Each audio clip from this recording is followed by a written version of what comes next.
Dr.Sa Sa, a distinguished humanitarian medical doctor and visionary leaders dedicated to fostering peace, democracy, and sustainable development in Myanmar.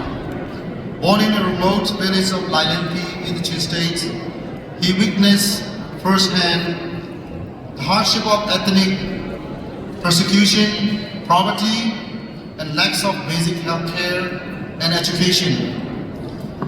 Determined to bring change, he overcame eminent challenge to become a doctor, dedicating his life to serving marginalized community. His leadership was pivotal during the 2007 Bangtan famines, where he spearheaded humanitarian relief efforts, mobilized international support, and established Chin State first primary healthcare system. Beyond healthcare, Dr. Sa Sa has been a driving force in education and sustainable development, empowering students to pursue higher education abroad and return as skilled professionals to uplift their communities. Currently serving as Union Minister of International Cooperation and spokesperson for the National Unity Government (NUG) of Myanmar, as well as former Myanmar Special Envoy to the United Nations. Dr. Sa Sa continues to advocate for federal democracy, human rights, and unity in diversity. His unwavering commitment to justice and peace has made him a leader of hope and inspiration, support from global leaders and community striving to free and prosperous Myanmar. Let's welcome Honorable Dr. Sa Sa and give him a big round of applause.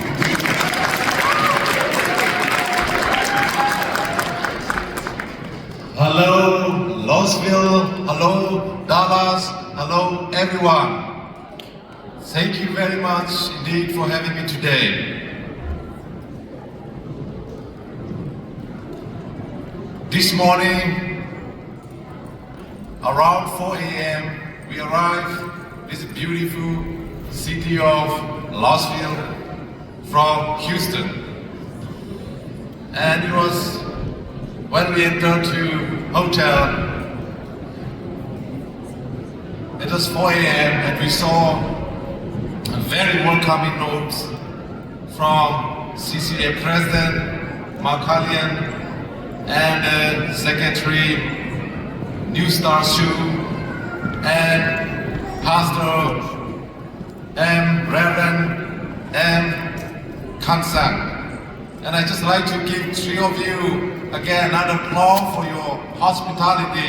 Thank you. Even though it was the morning, 4 a.m., there's a famous singer that say, "Are you tired?" And he said, "I'm tired, but I'm not tired." That's Tisai Kachi. Moro mora mo, dabi me mogu. So that came to my mind this morning. Yesterday was a beautiful day in Houston. It was the first time for our Chim people in Houston come together and celebrate our Chim National Day together. It was really, really beautiful. And today, I'm really glad to see our young people here. You know, like 35 of you graduated from United States of America in different faculty. You are our future and you are our treasure. And the young people today, I'm really happy to see all of you because I believe in you and I believe in your possibility and your passion. Just before we came to this hall, I was able to speak with Andy Puckett briefly. And thank you so much for your message. And this Laos will become a sweet home for thousands of our people. And when I come to this hall, it's really amazing to see the community that are thriving, the community that are flourishing here in United States of America. And thank you for your hard work. You are amazing, you are wonderful, you are strong. And I saw one of the play in the park, Look Tong, architecture there, in the Losville Park. It's about strong heart of the mother of the Chim people. And you have proved how strong you are. And this is exactly what the military of Burma, the brutal military regime, do not like to see. They are jealous that you will be graduated. They are jealous that you will be educated. They are jealous that you will be prosperous and thriving, flourishing. And you have shown to the world that you are wonderful. You are potential, your potential is amazing. And let me just again introduce myself a little bit more. I was born in a village. When I was young, going to school, my school teacher asked me, please give me your date of birth. Please tell me. It was one of the most difficult questions I ever had in my life. I ran to my mother and I asked my mother, Mom, please tell me my date of birth. He said, my son, I never go to school. I don't know how to write and read. I can tell you that you are born in the morning. And I can tell you that you are born when there was a rainy season. And you are born in the year where we have got a farm in their mountain. So I go back to school to my teacher. And he just gave me the day that he wished. Until today, I never celebrate my birthday because we don't know which was his life. But when I come here to Dallas, there was rain coming. I thought it wasn't my birthday. That's good. But when I grew up in the village, there's two things that broke my heart. One beautiful morning, there was one of our neighbor, my childhood friend, one died in the morning, one died in the lunchtime, one died in the evening from the same family. They died to diarrhea, which could be prevented very easily. I was thinking to myself, I may be next to die to diarrhea. And there's no doctor, there's no nurse, there's no hospital when we can treat those patients. Today I'm so proud of you who have been graduated. Some of you I know you graduated from medicines and nursing. I'm so proud of you. Another day, there was my mother's best friend, excited to have a child. After 5 days of misdelivery, both the baby and the mother died in the most unspeakable way of pain. That changed my life. It was the first time in my life I realized I have to do something because I cannot take it. There was a Burma army coming to our village in state. They rape our women. They force labor our men our mother, our father, our brothers, our sisters. Particularly they do that on Sunday so that we cannot go to church. So I make the way to Yangon High School. That take me for 2 weeks to reach high school. After crossing mountains, rivers and valleys for 2 weeks, I thought I would die. I arrived Yangon. I have to learn Burmese language that I don't know. I was like foreigner. The feeling I felt was like I was going to the moon or another planet. Nobody understand me, I understand nobody in Yangon those days. I start to live in a farmer house. A lot of my roommates, I don't know their name. They don't know my name.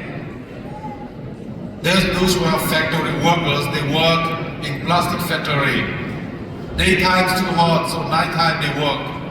And I can see their hands are all gone. Many with skins were all damaged.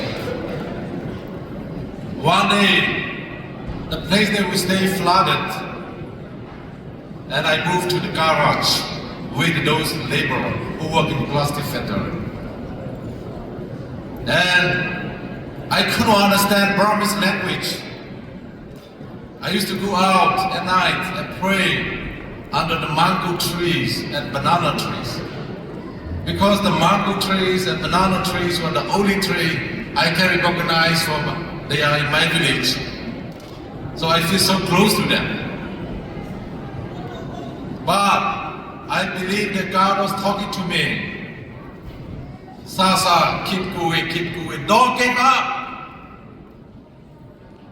Don't give up. No matter how hard it gets, don't give up. Finally, I passed my high school from the garage. It's possible to pass high school from the garage. It's possible.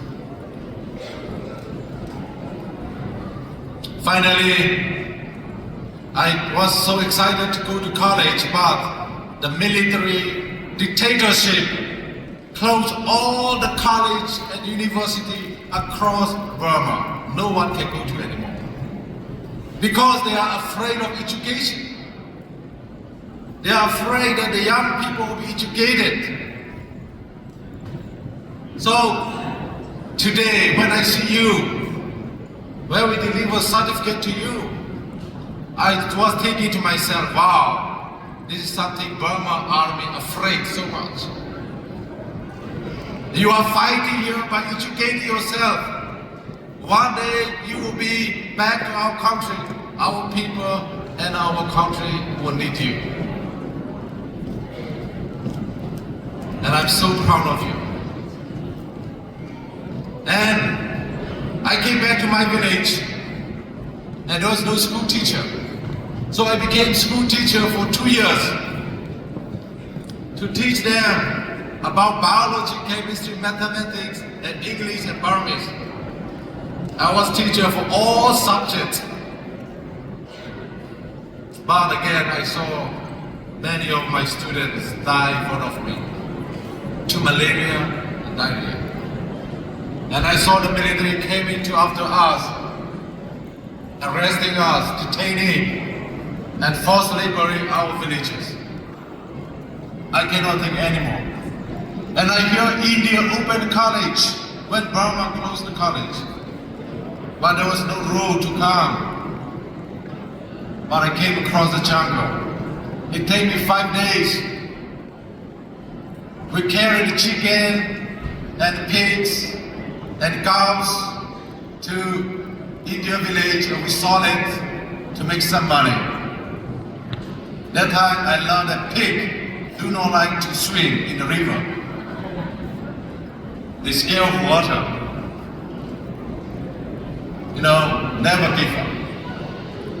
Today what I'd like to deliver to you is don't give up.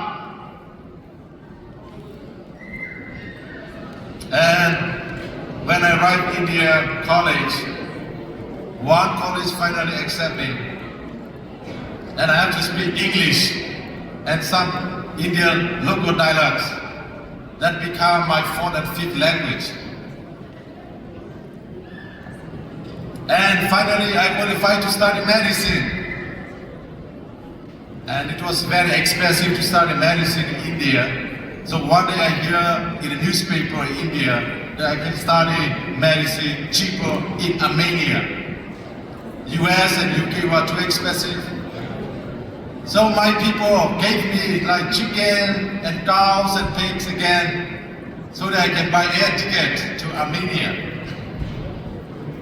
When I arrived Armenia in 2002, all the money that my people contributed get over from day one.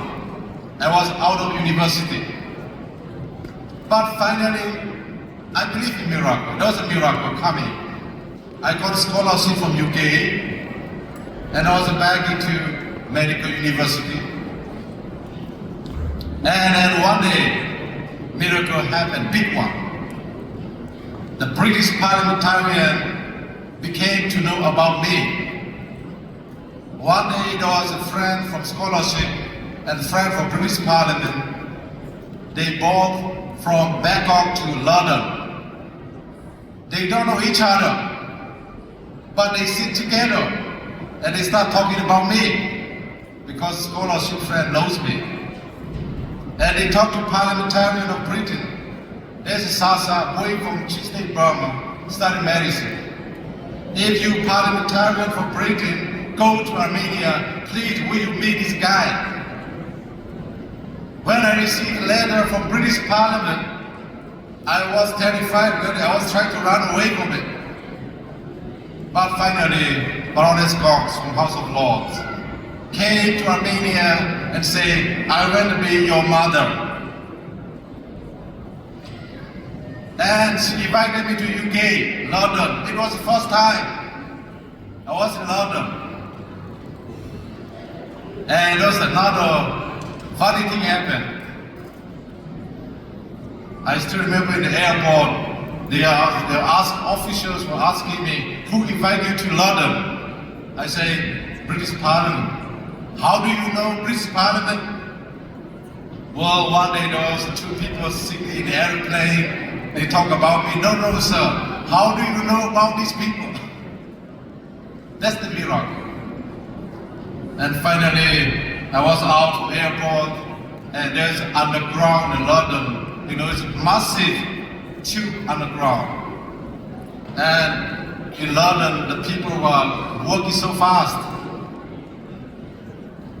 And I get lost. The door closed. Finally, Metropolitan find me and brought me back to parliamentary. By that way, another miracle happened. Finally, I was able to meet. Those days was Prince Charles. Now it's King Charles III of UK. And he became my great friend. And those are the miracles that happen. When you don't give up, when you keep hope. To cut the story short, after I finish my medical studies, I go back to my people. And I was treating like hundreds of people a day. I thought I would die because I was so tired. I was the only doctor in that villages. Finally, I prayed to God, God, please help me. And I start training one man and one woman from every village so that they can become health workers to their own people. And I start thinking about developing airport so that we can take the patient by air ambulance to the hospital quickly. And we are the first to build airport in Chi State. If this military coup do not take place, the airplane could be flying above our beautiful Chile. Finally, they got me to the leaders of Burma, particularly from Dr.Sa Sa.Kawlram, State Councillor of Burma. NLD, National League for Democracy Party, they invited me to be a part of their governance, 2021 to 2026.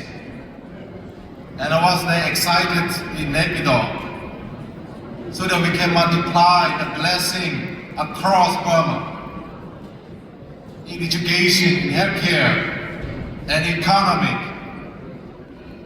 But 1st of February of 2021, once again, we find ourselves surrounded by battlefield weapons. And by the grace of God, I was able to escape from the valley of death. Many of my friends will be arrested and be killed. 4 of them will be executed last 2 years ago. Now, there is 28,000 political prisoners whom they have been arrested.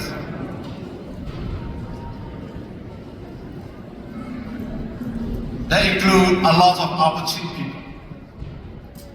There's about 6,000 civilians have been brutally killed by this brutal military regime, including many of them are our chim people.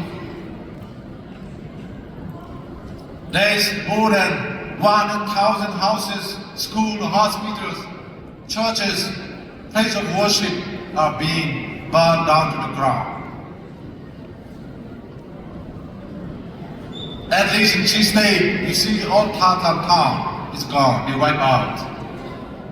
But let me tell you, we will rebuild Tatar town. We will rebuild, we will rebuild, we will rebuild. A better Tatar town is coming back. There's about 300 churches being burned up to the ground. We are talking about today 19 million people of Burma needed life-saving assistance. It's all because of this evil military dictatorship. There is more than 4 million people of Burma. A lot of them are Chim people, are being made homeless in their own home. More than 40% of our people have gone because of this evil, brutal military regime. Dear brothers and sisters, we celebrate 77 years of Chim National Day. It should be the day of celebration of our self-determination. But today, we are not free. It is 77 years of pain, 77 years of suffering, 77 years of struggle for freedom and struggle for self-determination. But dear friends, dear brothers and sisters, until we get our self-determination, we will not stop, we will not rest, we will keep fighting.